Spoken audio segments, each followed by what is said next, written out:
আসসালামু আলাইকুম। সংবাদে আপনাদের সবাইকে স্বাগত জানাচ্ছি। আমি ফিরোজ তোহা। শুরুতেই আরবে কেবলস সংবাদ শিরোনাম।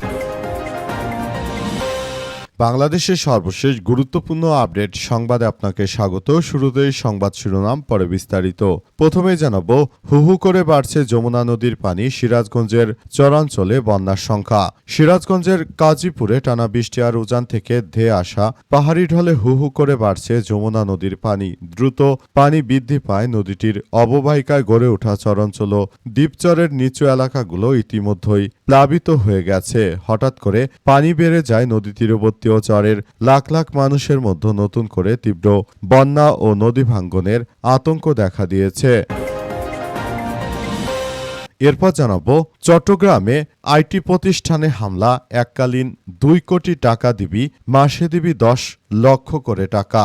চট্টগ্রাম নগরীতে চাঁদা চেয়ে ফোনে হুমকির পর এবার ইন্টারনেট সেবা প্রদানকারী প্রতিষ্ঠানে হামলা ও ভাঙচুরের ঘটনা ঘটেছে। সে সময় প্রতিষ্ঠান থেকে 35 লক্ষ টাকা লুটপাট করে নিয়ে গেছে সন্ত্রাসীরা। তাদের ভাষ্য, 2 দিন আগে ফোন করে ডেবিট ইমন পরিচয় হুমকি দেওয়া হয়েছিল।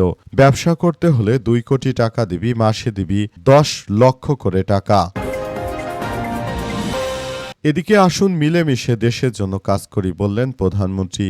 দেশবাসীর প্রতি আহ্বান জানিয়েছেন তারেক রহমান। তিনি বলেন, কয়েকদিন আগে ধর্মবর্ণ নির্বিশেষে সকলে মিলেমিশে দেশ থেকে স্বৈরাচার হটিয়েছি। এবার আসুন সবাই মিলেমিশে দেশের জন্য কাজ করি। তিনি আরো বলেন, মুক্তিযুদ্ধ যখন হয়েছিল দলমত নির্বিশেষে সবাই একসঙ্গে কাজ করেছি।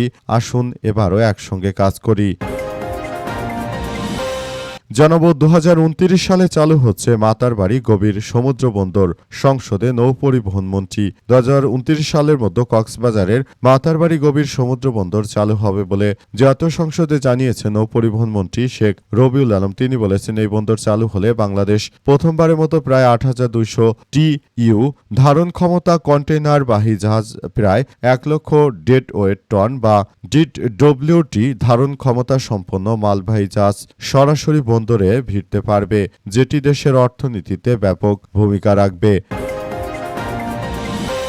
এবং সর্বশেষ জানাবো, ফাঁকা বাসায় মায়ের ঝুলন্ত মরদেহের পাশে কাঁদছিল অবুঝ 2 সন্তান। চাঁদপুরের শাহরাস্তি উপজেলা সাবেক নারী ভাইস চেয়ারম্যান প্রার্থী নাজবুন নাহার স্বপ্নার 35-এ রহস্যজনক মৃত্যু হয়েছে আজ।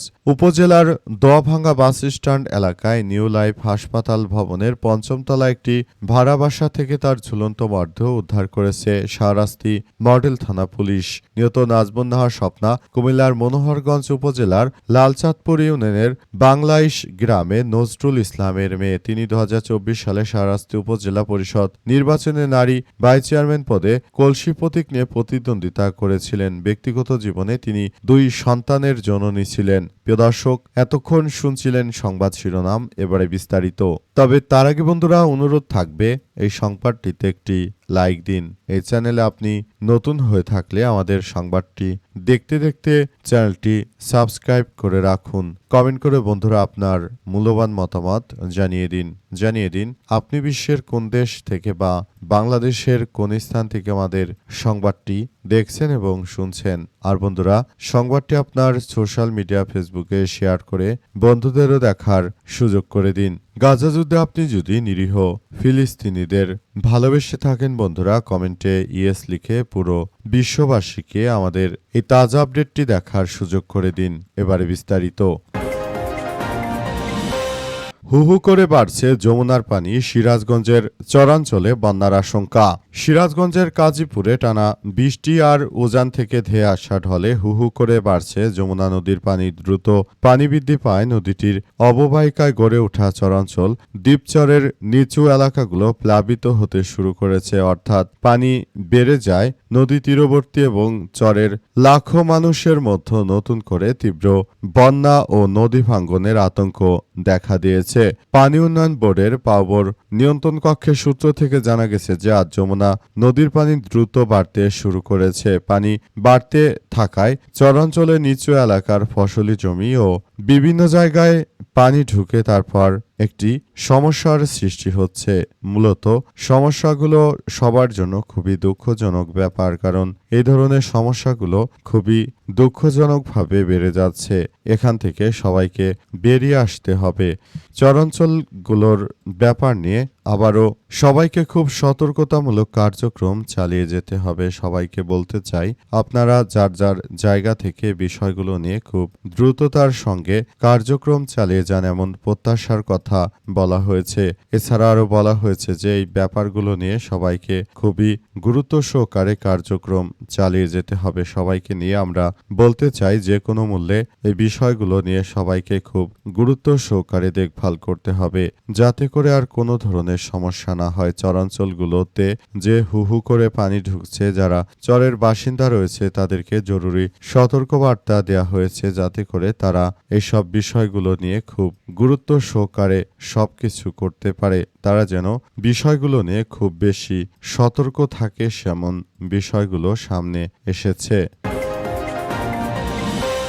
চট্টগ্রামে চাঁদার জন্য হুমকি, এককালীন 2 কোটি টাকা দিবি, মাসে দিবি 10 লাখ। চট্টগ্রাম নগরীতে চাঁদা চেয়ে ফোনে হুমকির পর একটি ইন্টারনেট সেবা প্রদানকারী প্রতিষ্ঠানে হামলা ও ভাঙচুরের ঘটনা ঘটেছে। সে সময় প্রতিষ্ঠান থেকে 35 লক্ষ টাকা লুটপাট করা হয়েছে বলে জানিয়েছে প্রতিষ্ঠান সংশ্লিষ্টরা। তাদের ভাষ্য, 2 দিন আগে ফোনে করে ডেবিট ইমন পরিচয় হুমকি দেওয়া হয়েছিল। ব্যবসা করতে হলে 2 কোটি টাকা দিবি, মাসে দিবি 10 লাখ টাকা। এই হুমকির পর 12টার দিকে নগরের চকবাজার থানার চন্দনপুরা বাকুলা এক্সপ্রেস সড়কে অবস্থিত digital.net বা ডিডিএন নামের ওই প্রতিষ্ঠানটির কার্যালয়ে হামলা চালানো হয়। প্রতিষ্ঠানটির মালিক আদিল বিন মামুন অভিযোগ করেছেন যে 2 দিন আগে বিদেশি নম্বর থেকে ফোন করে ডেভিড ইমন মোবারক হোসেন ইমন পরিচয়ে আমার কাছে ফোন আসে। এতে ইমন বলেন, ব্যবসা করতে হলে 2 কোটি টাকা দিবি, মাসে দিবি 10 লাখ টাকা। এখন থেকে ব্যবসা আমরা করব। আদিল বিন মামুন অভিযোগ করেছেন, চাঁদা না দেয় তারা প্রতিষ্ঠানে ঢুকে হামলা চালিয়েছে। পুলিশ ঘটনাস্থল পরিদর্শন করেছে। থানায় মামলার প্রস্তুতি চলছে। ইমন বিদেশে পলাতক সন্ত্রাসী সাজ্জাদ আলীর অনুসারী বলে জানিয়েছেন তিনি। আদিল বিন মামুন আরও বলেন, মুঠোফোনে কথোপকথনের সময় ডেভিড ইমন নিজেকে সবাই চেনে বলে দাবি করেন, এমনকি তার ছবি পুলিশ কমিশনারকে দেখিয়ে চিনে নিতে বলেছেন। স্মার্ট গ্রুপের মালিক সজিবুর রহমান এর বাসায় চাঁদা না পেয়ে গুলি করার ঘটনাও উল্লেখ করেছেন। একই সঙ্গে আদিল বিন মামুন তার চেয়ে বড় ব্যবসায়ী হয়ে গেছেন কিনা সে প্রশ্ন তুলেছে। এ ঘটনার সিসিটিভি ফুটেজে দেখা যায় 15 থেকে 20 জনের একটি সশস্ত্র দল হঠাৎ করে ডিডিএন এর কার্যালয়ে ঢুকে পড়ে। দেশীয় অস্ত্রধারী ওই ব্যক্তিরা অফিসের কম্পিউটার, কর্মকর্তা কর্মচারীদের মুঠোফোন এবং বিভিন্ন আসবাবপত্র ভাঙচুর করে। এক পর্যায়ে কুড়াল দিয়ে কম্পিউটার এবং অন্যান্য সরঞ্জামে আঘাত করতে দেখা যায়। সময় তারা কর্মকর্তা কর্মচারীদের ভয়ভীতি দেখায়। আসুন মিলেমিশে দেশের জন্য কাজ করি, বললেন প্রধানমন্ত্রী। সারা দেশে চাঁদাবাজি, রাহাজানি, সন্ত্রাসী এমন কোনো অপরাধ নেই যা বর্তমান সময় হচ্ছে না। তারপরও প্রধানমন্ত্রী বলেন, আসুন মিলেমিশে কাজ করি। কদিন আগে ধর্মবর্ণ নির্বিশেষে সকলে মিলেমিশে দেশে স্বৈরাচার তাড়িয়েছি। এখন আমরা মিলেমিশে এক হয়ে রাষ্ট্র পরিচালনা করি বলে জানিয়েছেন প্রধানমন্ত্রী তারেক রহমান। তিনি আরও জানিয়েছেন যে দেশে যেভাবে রাহাজানি এবং সন্ত্রাসী কার্যক্রম শুরু হয়েছে, বিষয়গুলো সবাইকে খুব গুরুত্ব সহকারে দেখভাল করতে হবে এবং সবাইকে বলতে চাই, আপনারা মানুষজনকে জামিন দেওয়ার ব্যাপারে খুব বেশি সতর্কতা অবলম্বন করবেন। কারণ অপরাধীরা জামিন পেয়ে যাওয়ার পর তারা আবার একই ধরনের অপরাধ করছে। সুতরাং তাদেরকে এখনই এই বিষয়গুলো নিয়ে খুব সতর্ক থাকতে হবে। সারা দেশ জুড়ে যেসব সন্ত্রাসী, চাঁদাবাজি এবং কার্যক্রম চলছে, সেগুলো থেকে এখনই বেরিয়ে এসে তারপর কার্যক্রম চালিয়ে যেতে হবে বলে উল্লেখ করা হয়েছে। প্রধানমন্ত্রী তারেক রহমান তিনি যতই দেশের সবাইকে একসঙ্গে মিলেমিশে কাজ করার কথা বলেন না কেন, কারণ মূলত দেশে চাঁদাবাজি, রাহাজানি, সন্ত্রাসী কার্যক্রমগুলোর অধিকাংশ জায়গায় বিএনপির নেতৃত্ববৃন্দরা জড়িত।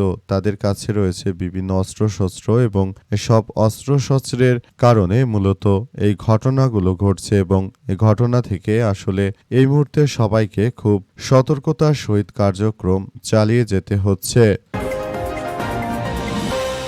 2029 সালে চালু হচ্ছে মাতারবাড়ি গভীর সমুদ্র বন্দর, বললেন সংসদে নৌপরিবহন মন্ত্রী। 2029 সালের মধ্যে কক্সবাজারে মাতারবাড়ি গভীর সমুদ্র বন্দর চালু হচ্ছে বলে জাতীয় সংসদে জানিয়েছেন নৌপরিবহন মন্ত্রী শেখ রবিউল আলম। তিনি বলেছেন, এই বন্দর চালু হলে বাংলাদেশে প্রথমবারের মতো প্রায় 8,200 ইউ ধারণ ক্ষমতা সম্পন্ন কন্টেইনার বাহী জাহাজ এবং প্রায় 1 লক্ষ ডেডওয়েট টন বা ডিডব্লিউটি ধারণ ক্ষমতার মালবাহী জাহাজ সরাসরি বন্দরে ভিড়তে পারবে, যা দেশের আন্তর্জাতিক এবং বাণিজ্য সংকট মোকাবেলা করে এক নতুন উচ্চতায় নিয়ে যাবে। আর জাতীয় সংসদে প্রশ্নোত্তর পর্বে চাঁপাইনবাবগঞ্জ ৩ আসনের সংসদ সদস্য মোহাম্মদ নুরুল ইসলাম এক লিখিত প্রশ্নের জবাবে তিনি এই তথ্য জানান। নৌপরিবহন মন্ত্রী বলেছেন যে বর্তমানে বাংলাদেশের সমুদ্র বন্দরগুলোর গভীরতম কম হওয়ায় বড় বড় মাদার ভেসেল বৃহত্তম মালবাহী জাহাজ সরাসরি ভিড়তে পারে না, ফলে অধিকাংশ আমদানি রপ্তানি পণ্য সিঙ্গাপুরের কলম্বো ও মালয়েশিয়ার মতো আঞ্চলিক ট্রান্সশিপমেন্ট বন্দরে খালাস করে ছোট ছোট ফিডার ভেসেলে দেশে আনতে হয়। এতে অতিরিক্ত খরচ ও সময়ের অপচয় হয়, পাশাপাশি ব্যবস্থায় বাড়তি চাপ সৃষ্টি হয়। মাতারবাড়ি বন্দর চালু হলে বিদেশি নির্ভরতা কমে যাবে এবং দেশের বৈদেশিক বাণিজ্য সহযোগিতা সক্ষমতা বাড়বে বলে জানিয়েছেন তিনি। সুতরাং এসব বিবেচনা করে তৎকালীন আওয়ামী লীগের সভানেত্রী শেখ হাসিনা তিনি মূলত এসব বিষয়গুলো হাতে নিয়েছিলেন এবং শেখ হাসিনার নির্দেশে মাতারবাড়িতে এই গভীর সমুদ্র বন্দর চালু করা হয়েছে।